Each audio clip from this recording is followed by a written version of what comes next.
Hello, my name is John Occhi. I'm a realtor with Keller Williams and the Excellence in Real Estate team. I want to thank you for joining me for part 5 of my 6-part video report that I call the Dirty Dozen, how to avoid the 12 most expensive mistakes that a home buyer can make. And what we're talking about number 10 now is number 9 and 10. Number 9 in my report is forget to include key contingency clauses.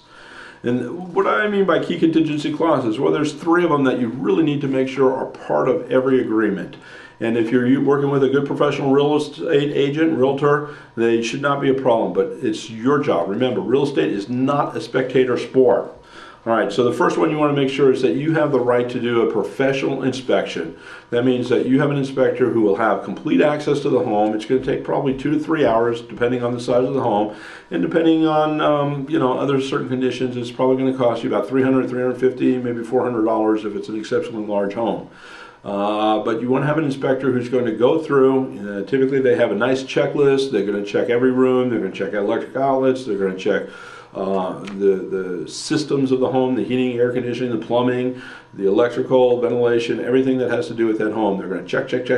If there's anything, any indiscrepancy, anything that needs to be brought to anyone's attention, they're going to document it, typically with electronic photographs, and more than likely they're going to be able to provide this information to you as a PDF document through an email that you'll be able to print out and keep for your own records.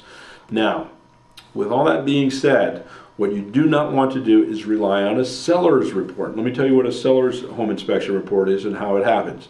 When I take a listing, and when many agents take listings, what we do is we advise our clients to have a home inspection done before it actually goes on the market. We get the home inspector to come through, he analyzes the property, does pretty much the same thing that your inspector will do. He's going to make the list, but now the buyer, or the seller rather, has a chance to go ahead and make some corrections. And then the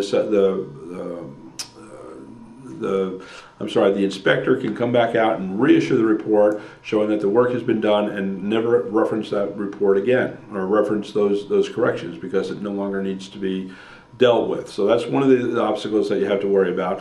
And again, the seller's hiring an agent an inspector to do the work so that it doesn't kill the deal. Now, when you hire, first of all, you should hire your own. Your realtor should probably give you a choice of at least 3 home inspectors, make it available to you. You probably have some literature available, or you can always go on the website. I believe it's called the ASHI.com. That's for the American Society of Home Inspectors.com, and find somebody who's accredited. Accreditation is a difficult task. They have to performed at least 200 home inspections and pass a very rigorous test in order to that accreditation.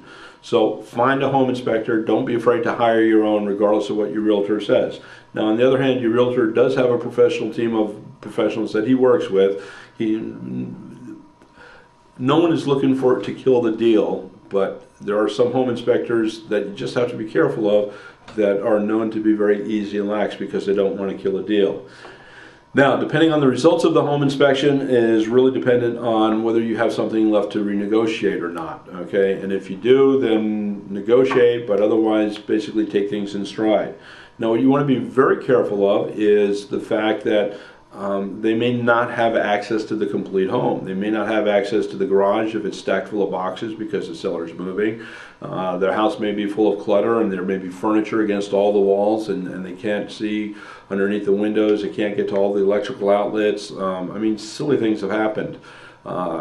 Just recently I had a house where there was couches in the corner, and there was an electrical cord that was actually, there was a hole drilled through the house, and on the outside it wasn't noticed because it was camouflaged very well and puttied in, and on the inside the cord literally came through and it was super glued into an outlet.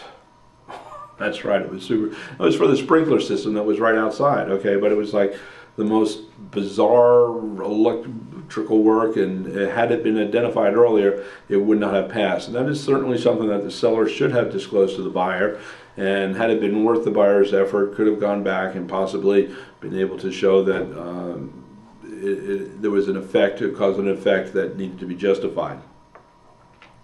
So with that being said, home inspections are very critical, and it also goes with the final walkthrough. Okay, with final walkthrough, it should always be done with a vacant home. We've talked about that in other reports. If you have questions, contact me at the end and I'll be more than happy to go through that. But let's talk about some other inspections. First of all, the property needs to be contingent on an appraisal. Even if you're paying all cash for the property, you still want the home appraised. You don't want to pay more for it than what it's worth, all right? And then the other is any other inspections that are common to the area. And for example, here in Southern California, we do termite inspections, pest control, and radon gas may be something. So there's asbestos if you're in an older home. There are certain issues that if they are an issue to you, have it inspected. Make sure that there's a contingency for that in your contract. All right, so that's number 9 of the dirty dozen, and number 10 is buying the best home in the neighborhood. One of the mistakes that buyers often make, which can cost them a lot of money, is buying the best home in the neighborhood. There may be a subdivision of homes, let's say 200 homes, and they're all, based on square footage, they're all worth about, let's say $200 a square foot. Maybe it's 2,000 square foot, that's a $400,000 house. Depending on the size of the house, $400,000 to $500,000. Everybody's right in there. But there's one house that's just over improved. Just has massive hardscape landscape in the front yard.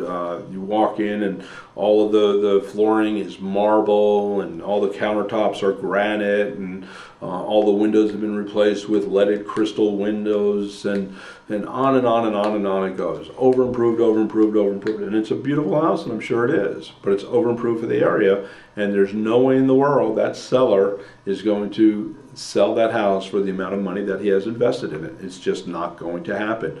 If you're in a neighborhood of $400,000 to $500,000 based on $200 a square foot, you're not going to get $250 a foot for your house. It's not going to happen. And you certainly aren't going to get $300. So you're always better off buying the least expensive, the least desirable home in a neighborhood than you are buying the most desirable and the most expensive home in a neighborhood. Because when you buy the least expensive, the least desirable, the more expensive homes will bring that value up. When you buy the least desirable home, as I said, the more desirable bring it up. When you buy the most desirable, then all of the other homes in the community bring the value down to their level. So that's something that you really need to be aware of when buying your home. Those are deadly mistakes number 9 and 10 of my Dirty Dozen. So come back and join me for part 6. And until then, my name is John Occhi, wishing every day is a great day to you and yours. You make it a great day. Every day is precious. God bless. Bye-bye.